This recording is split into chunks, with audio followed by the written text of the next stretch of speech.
Hi, everybody.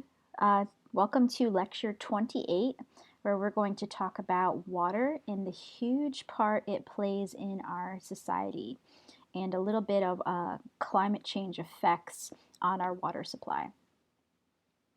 Okay, so our three phases of water, we all know liquid, solid, and gas. We have our liquid water in our surface water, the water that we drink, solid, stored in our glaciers, and then gas as our water vapor in our greenhouse gases. Okay, so if we look at our water cycle, we have a continuous cycle of evaporation, transpiration, condensation, and precipitation. Okay, so this is all kind of elementary kind of information, right? We have some evaporation or the vaporization of liquid. Transpiration is the moisture carried from plants.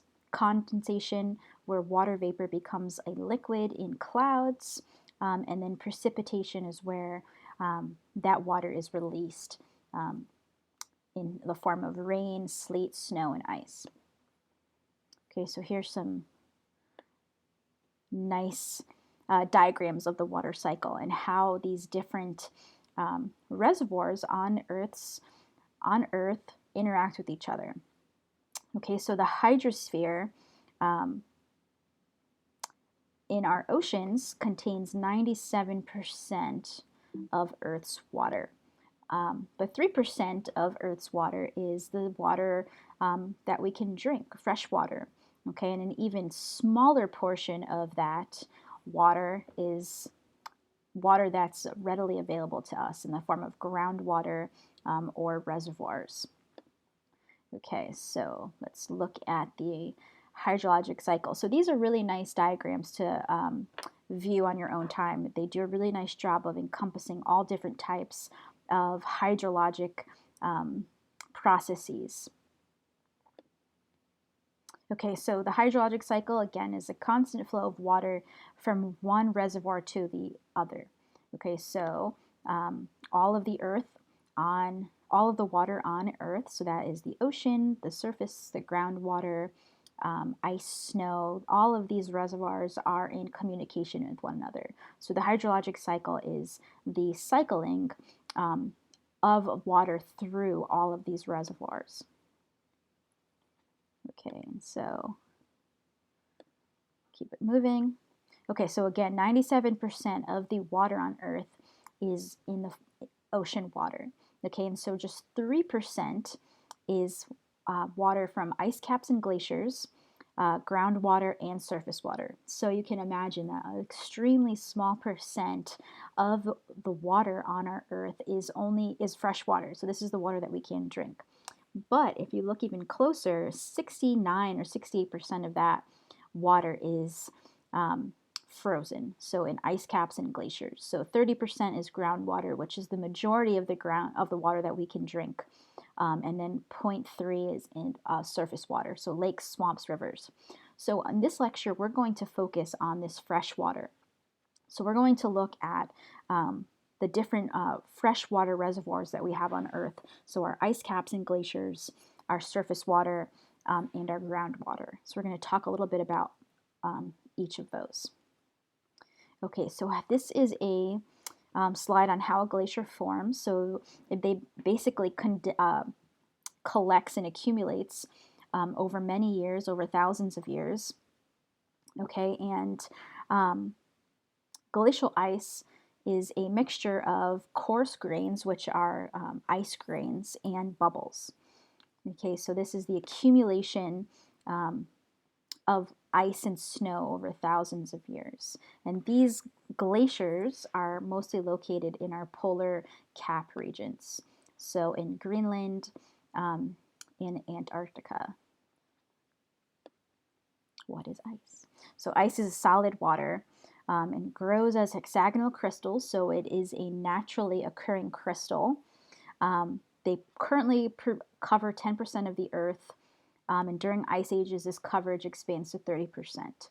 Our most recent ice age ended 11,000 years ago, so we have been in an interglacial period, and we are supposed to be due for another glacial period. But if climate change keeps happening, that probably won't happen, but who knows? I'm not sure if we'll be here to see it. What are the conditions for a glacier to form? So it must be a cold local climate, which requires a polar latitude. So again, our latitudes on Earth dictate the types of climates that we have on Earth. So our polar latitudes will produce our glacial climates. Snow must accumulate, so more snow must fall than melt. So snow naturally melts. So it must be able to accumulate more than it melts, and it must not be removed by avalanches or wind. So these must be regions where it can accumulate and it can stay put without disruption of other geologic processes. Okay, so we also have our surface waters, so our rivers, our lakes, our streams. Stream flow is used for drinking water, transportation, waste disposal, recreation, many other things. So surface water is extremely important. Glacier water and glacial ice is important because it keeps our sea levels from rising too much. If you also melt all of our polar cap regions, you'll have this effect on Earth called the albedo effect. And so it's the same idea as if you wear black clothing in the summertime or in the sun. It will attract and trap in more heat because the sun cannot reflect off of it. So when you melt these polar ice cap regions, you are warming the planet more exponentially because there is less white. There's less white and snow and ice cover on these polar regions, increasing the albedo effect, which will increase the amount of sun that is absorbed into the earth. So less light is being reflected back into the atmosphere because these polar ice caps are melting. So again, glaciers are super important for sea level rise and to keep our planet from not being too warm. Surface water is important for drinking, recreation, transportation, etc. And Earth is the only planet in the solar system with flowing water. So without it, Earth might resemble Mars. So it's one of the processes on Earth that is really unique to this planet specifically. Okay, so here is a diagram of how stream flow begins. So this is now an interaction between our cold and snowy regions mixing in with our surface and flowing water that we have. Okay, so water is a powerful mover that can cut into rock. So not only is water an important, surface water is an important process that we have on Earth for drinking and just living our lives, but it also forms a lot of the landforms that we have on Earth. Water is one of the most powerful erosive agents that we have. So moving water and flowing water is responsible for many of the landforms, these beautiful landforms that we see on Earth. So canyons, valleys, caves, etc. I think I have another slide somewhere. There we go. Water is responsible for all of these landforms. One of my favorites to talk about is waterfalls. So this is an interaction between water as an erosive agent and the different strengths of sedimentary rock. So waterfalls form when a relatively resistant rock meets a relatively weaker rock. So you have a hard rock and a soft rock, one on top of each other. And this resistant rock layer forms this shelf that is that you see here. And the lower layer gets eroded because it is weaker and not as strong as the resistant upper rock layer. And this is how we get our waterfalls, such as Niagara Falls and all these beautiful waterfalls that we see and like to visit. It is because of flowing water. Sorry, I have a smudge on my computer.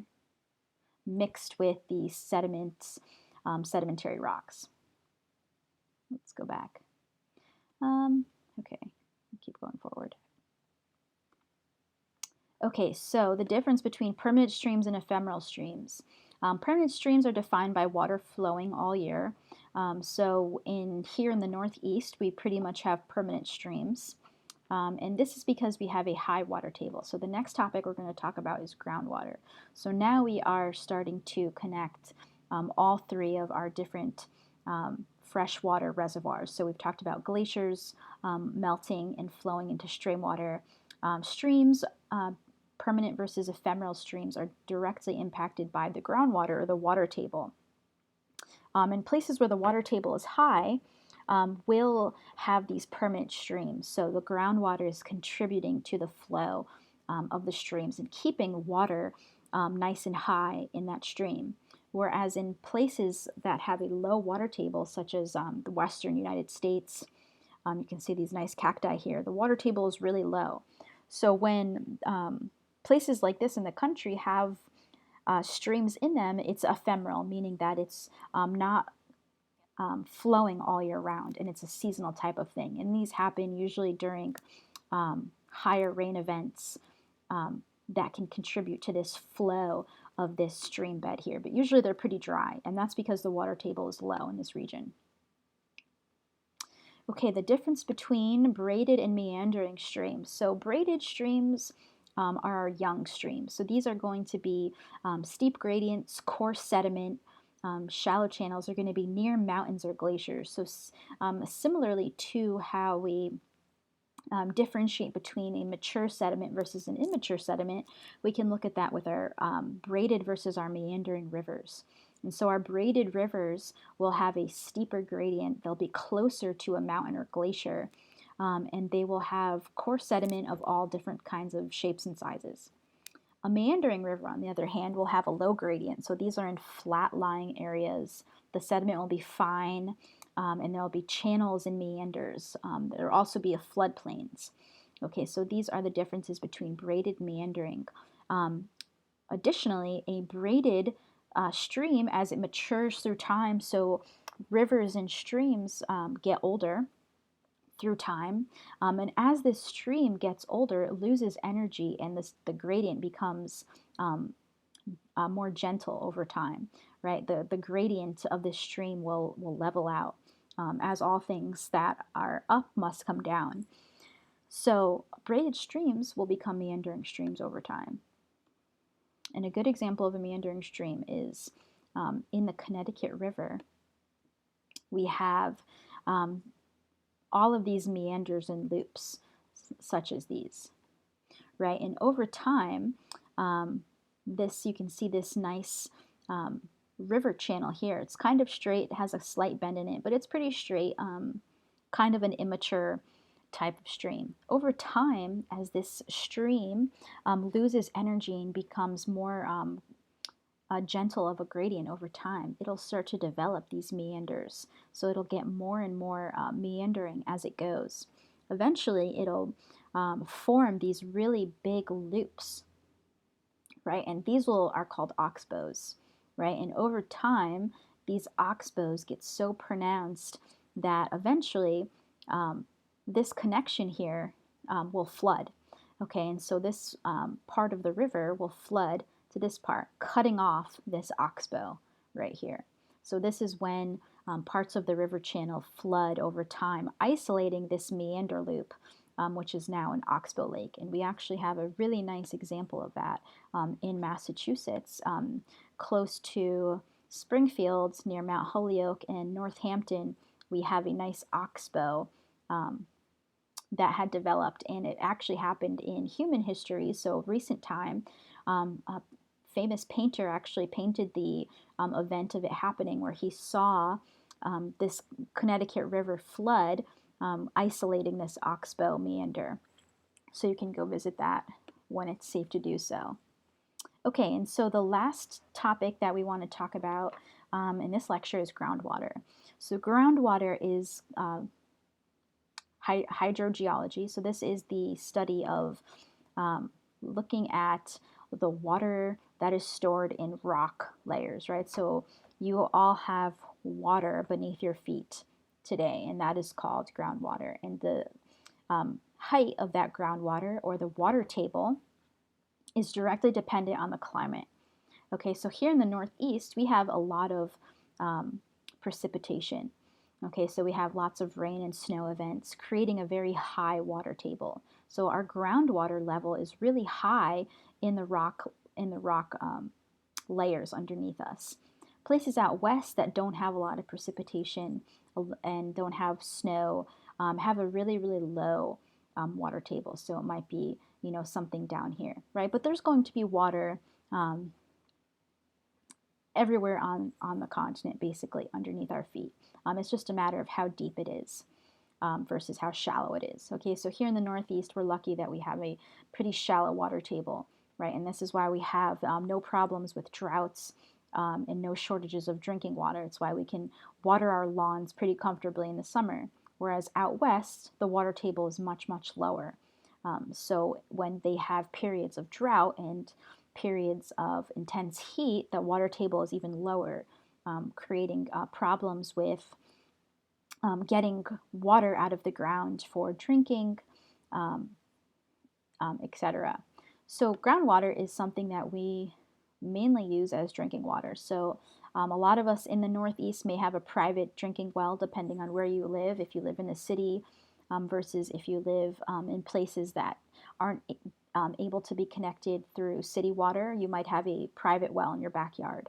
Okay, so those wells, if you have one in your backyard, are literally pulling water from the ground and into a pump in your basement or wherever, and filtering out that water a little bit, and you're able to drink it. So that water is coming right from the rock below your feet. Okay, so here's a diagram of what that would look like. And it is poorly understood by most because it's hidden from view. So a lot of people don't understand or realize that groundwater is something that we heavily rely on for many things, not only just drinking, but irrigation, industrial processing, because it's out of view and it's hidden. Okay, so the properties of groundwater, how it flows, is dependent on porosity and permeability. So porosity is the total volume of open pore space in the rock. So this is the difference between sandstone and granite, right? Sandstone has pores within the grains. That's why it's a sedimentary rock, because it doesn't have crystals interlocking the crystals together, right? They're just a bunch of sand grains that are held together by some type of cement. So there's lots of pore space in sandstone, making it a very porous type of rock compared to granite, which is an igneous rock and has interlocking crystals growing and interconnecting the crystals and creating a very, very low porosity. So the amount of pore space that a rock or material has is going to dictate how that material flows through it. Permeability is a little bit different than porosity, and it's the ease of water flow due to interconnectedness. Okay, so that same type of granite that we talked about previously can have a low porosity, but can have a high permeability if there's multiple fractures in the granite. So we can weather rock over time, right? And so we can take that nice granite bedrock and we can fracture it a bunch, introducing a lots of interconnectedness. Right, so that's a difference between porosity and permeability. Okay, and so this, both of these, porosity and permeability, have to do with the type of aquifers that we have in our bedrock. I'm going to fix that. Okay, and so these aquifers are going to be where we get most of our drinking water from. Okay, and we have different types of aquifers. Some are bounded by faults, so we have structure aquifers. Structure-bounded aquifers like the Basin and Range. We have the Ogallala aquifers. These are in the Midwest type of region, and these are bounded by different types of shale layers. Okay, so again, the depth to the water table varies with climate and the season. So in humid regions, the table lies close to the surface. So this is where we get nice ponds, um, flowing streams. In dry regions, we get groundwater table that's a lot lower. Okay, so here's a graph showing you the response of the water table to precipitation and how precipitation directly influences the type of groundwater table we have. Okay, and groundwater flows extremely slowly.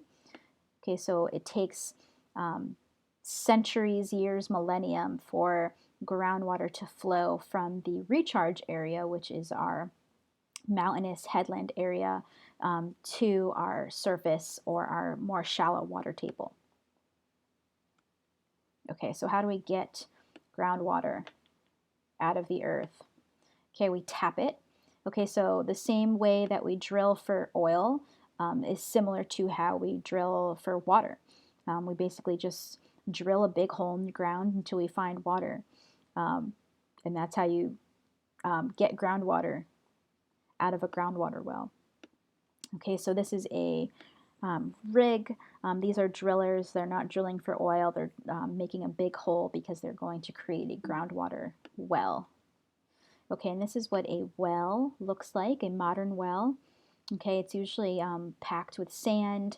There's a screen in it because you don't want a bunch of rocks and sediment coming into your well. You have some well casing, you have a pump. Okay, this is a very modern well. Back in the old school days, you really just had a giant pit, which is why children and animals would fall into the well, right? Because it would just be a big hole deep enough to where it was hitting that water table, right? And there wasn't a screen or a fancy pumps or anything. It was just a hole in the ground, and you took your bucket, dropped it into the well, and pulled up your bucket of water. Hopefully, it was not filled with too much sediment.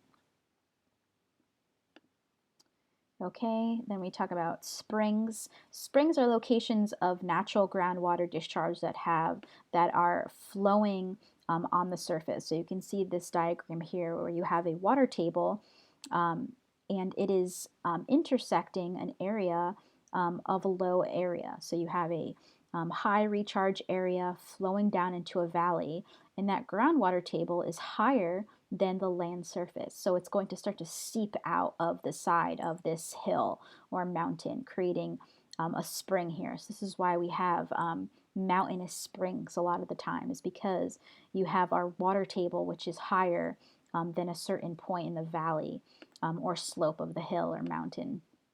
And groundwater is able to seep out of the side.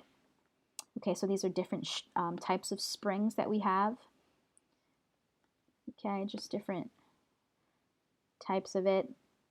Groundwater can also come out in the form of hot springs or geysers. So in Yellowstone National Park is a great example of that. You have the water table, which is directly impacted by the hot magma that is below it. And as the magma rises and creates this hot spot area, it's going to heat the water, creating these geyser steams. So water will erupt, similar to how volcanoes erupt, into this steam of water because it is being heated by the magma below.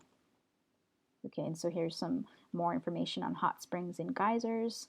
Groundwater also forms our caves and karst, which we talked about a few lectures ago, and we talked about geohazards. And this is when weakly acidic groundwater dissolves limestone, creating our karst and cave regions that we have. Here's a nice diagram of karst.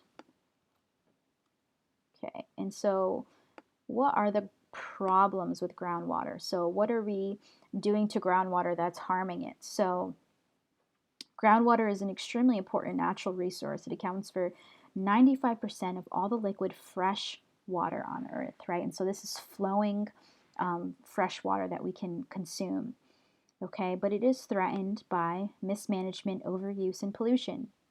So depletion is one of the first problems we have with groundwater, and it's when we overpump regions. So these are typically in either very highly populated areas that require a lot of groundwater, or in dry desert regions. So one example is in California. We have this problem of depletion or overpumping, right? We literally pump the water table dry because there's so much demand for fresh water and not a lot of precipitation or recharge to replenish this groundwater table. So we overpump it. Okay, and this creates dry swamps and dry rivers in areas that would have flowing water. Saline intrusion. So this is another problem that we have, and this can also happen with sea level rise too. We can get some saltwater intrusions beneath coastal lands whoops, that's more depletion. As we get more sea level rise, we get some salty intrusions into our wells.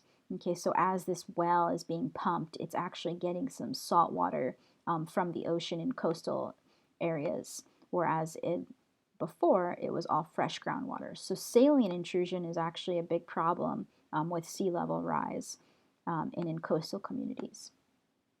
Okay, depletion also happens in places like the Everglades due to diverting water in canals. So man-made canals are diverting waterways and causing depletion. Land subsidence. So as the land compresses and compacts due to human use, you have buildings being built, communities, you're going to get some land subsidence, which will impact the water table. So when groundwater is removed, sediment and grains compress and the pores collapse. This is happening in places like Venice, again in coastal communities. And then you have contamination. So contamination is an absolutely huge problem in groundwater, and it's often very hard to diagnose or detect in groundwater. There are a lot of pollutants that are being introduced into groundwater, arsenic, lead, chemicals such as benzene and toluene, and very harmful chemicals that you find in, let's say, gasoline. When gasoline breaks down, there are these harmful chemicals, and you can't really taste them, you can't really smell them. They are in groundwater pretty much undetected. There's some really significant cases that have come out in the past several decades, Erin Brockovich being one of them. There's another movie I just saw, I think it was called Dark Waters, with Mark Ruffalo, and it was really good, very sad. But basically, in both of these situations, two companies were polluting the groundwater of these local rural communities, and the communities were getting sick, and they didn't really know what to do about it. And these people, after many, many years, were able to fight these very large companies and able to help these communities out. But it was only after many people died and many people got sick. So it's a huge problem, and it's still going on today. But thanks to the EPA and a lot of environmental laws, that is hopefully not going to be as big of a problem as it is today and once was. Before I was into geology, I was an environmental consultant. So here's a couple pictures of me groundwater sampling, and I was at these places that had these really bad chemical spills and contaminations in various media. So this was a gas station that was had underground storage tanks spill and leak, and it was introducing chemicals into the groundwater and soil. So I was at an injection event, mixing different chemicals that were used to eat up the bad gasoline chemicals that were in the soil and water. This is a capped landfill. So once upon a time, in the 1970s, this landfill was used to dump toxic waste chemicals from industrial plants. So you can think 55-gallon drums of just really bad toxic sludge. And then it was capped with grass. And it looks like a big giant hill today, but it's actually a landfill with grass cover on it. And so one of the jobs with this landfill is to monitor the groundwater to the people and communities that are below at the base of this hill at lower elevations to make sure that this landfill is not polluting. Even though it's not active and it's capped, there's still chemicals buried in the soil because it's just a giant hill filled with chemicals. So we're making sure that these chemicals are not impacting the communities below. And here I am collecting some soil samples and happy to be alive in that awful suit. So there are many different causes of human contamination: petroleum, fertilizers, pesticides, paint thinners, gas stations, landfills, failing septic systems, animal feed runoffs, etc. And so here's two diagrams to show you what that looks like. Just checking my time. I'll try to wrap it up. And what that looks like in a power plant and in a lower, what's this? This is a storage tank filled with a chemical, so a pollutant. So let's say a gasoline storage tank or whatever. Oh, here it is. It's located down below. It's buried. It's out of sight. A lot of times we like to bury tanks because it's safer that way, because we don't disrupt them, and they're not able to. They're able to stay out of sight and out of mind and not taking up space. But these tanks leak over time. So this tank is buried, but it's going to leak and it's going to introduce a bunch of chemicals into the groundwater, into the soil. Same thing with a septic tank in somebody's home. So we can either be connected to public sewer or we can have a septic tank in our backyards. And a lot of times we don't have to worry about septic tanks in residential communities because really it's just human waste, which is not as toxic as, let's say, if a big industrial plant had a septic tank. You know, they were also dumping chemicals into the ground. So these chemicals can leach and leak out of these tanks and be introduced into the water table and soil. Okay, so this pollution is not only affecting groundwater and soil, it's also affecting our rivers. So here's the Housatonic River in Pittsfield, Massachusetts, and it's heavily contaminated from many years of human pollution, animal sewage, heavy metals, so a bunch of industrial plants that were along the Housatonic River, which back in the day they used the rivers for power to power these plants and these companies. So they built them along these rivers. But in turn, a lot of these rivers are now polluted because of it. These really detrimental factories that relied on high water power were situated right along the rivers, and now the rivers are polluted. Okay, so let's talk about some of the hazards associated with water. So the first one that I want to talk about is floods. So floods are the only natural hazard program with an insurance government program. So they are extremely huge programs in place by the government to basically prevent the effects of floods to humans. So property damage, death,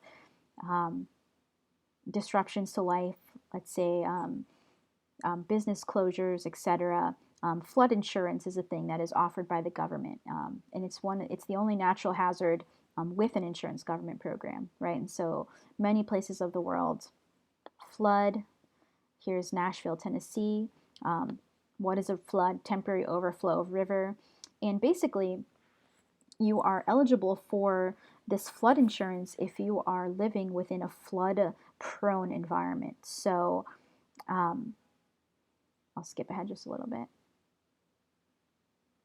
So these flood zones are usually mapped by FEMA to show you where the areas are in the country that are prone to these flooding areas. And a lot of times on these maps you will see 500-year flood zones, 100-year flood zones. And what does that mean? That means that this particular area has a one chance out of 100 years that it will flood So, for example, if you live closer to a river, you will probably be within a 50-year flood, 100-year flood, 500-year flood zone, right? Because the closer you are to a river, the more chances of flood you're going to experience, right? But the further away you live from a river, maybe you're just in a 500-year floodplain, which means that you might experience a flood every 500 years. But these floods are probably not going to affect you very frequently. But it is possible. So these places will be mapped out by the government. So you can see if you need flood insurance and what type of flood insurance and what types of measurements you should be taking to prevent yourself from experiencing the effects of catastrophic floods. Okay, so how are flood recurrence intervals calculated? It's really from just past previous data. So you're really just taking on the probability of a flood happening in any given amount of years based on if a flood had occurred, let's say in the past 30, 50 years or so. So it's really just a probability game, and it's the probability recurrence intervals get better as more data is collected through the years. And so with this lecture, we talked all about surface water and the types of reservoirs that we have for fresh water. So what are the types of effects of climate change that we will experience with our fresh water? So one of them is changes in precipitation patterns. So these can cause more floods. They can also cause more droughts and heat waves. Okay, so as precipitation changes, you may have one part of the country that is experiencing heavier amounts of precipitation and other parts of the country that are experiencing more droughts and heat waves. Okay, so this directly impacts the type of water tables that we're going to have within our country, right? So the less rain or the more rain that we have will directly impact the type of groundwater aquifers that we have, right? And if we have sea level rise and an Arctic to be ice-free, we're losing a huge percentage of our fresh water because now we are introducing it into the ocean. So all of our fresh water that is stored as ice on land is now mixing in with our seawater. So we're losing that reservoir of ice that we have on land. But we're also going to raise the sea level by melting these glaciers, right? And sea level rise will not only impact our floods, our coastal communities, but it will also impact groundwater with saline intrusion. So some of our groundwater will be affected by the sea level rise. So now we're getting rid of some of our groundwater supply. Hurricanes will become stronger and more intense. So not only will you have sea level rise in these coastal communities, but these hurricanes that typically impact these coastal communities will be stronger and more intense and more frequent. So not only will you have areas already risen by glacier melt, but you will have these hurricanes. So you'll have these incredibly huge storm surges. So now we have greater chances of floods. And while all of that rain and damage and flooding is happening in parts of the country, parts like our southwest will have more intense droughts and heat waves. So they will lose their water tables even more than they already have in different parts of the year when we have our hotter climates. So our fresh water supply is only 3% of our total water supply, and it is in danger significantly by human impacts, not only with climate change, but by pollution. So introducing these nasty chemicals into the groundwater, soil, surface water, rivers are directly impacting us as humans, and not only on a very slow time scale that we see in most geologic processes, but on a really, really fast time scale where people are getting sick as little as a couple years after drinking very contaminated water. So it's a problem, and it's something to consider next time you are driving along and see a gas station. You need to fill up your car. Think about the gas that is leaking into the ground and groundwater, or when you pass by a coal plant and think about the different coal that is being emitted into the air, causing rain acidification. And just think about these different man-made structures and catastrophic effects that we have on the planet because of our man-made effects here on Earth. So with that, I'm going to stop talking so I don't take up too much time. And that is the last lecture of this week.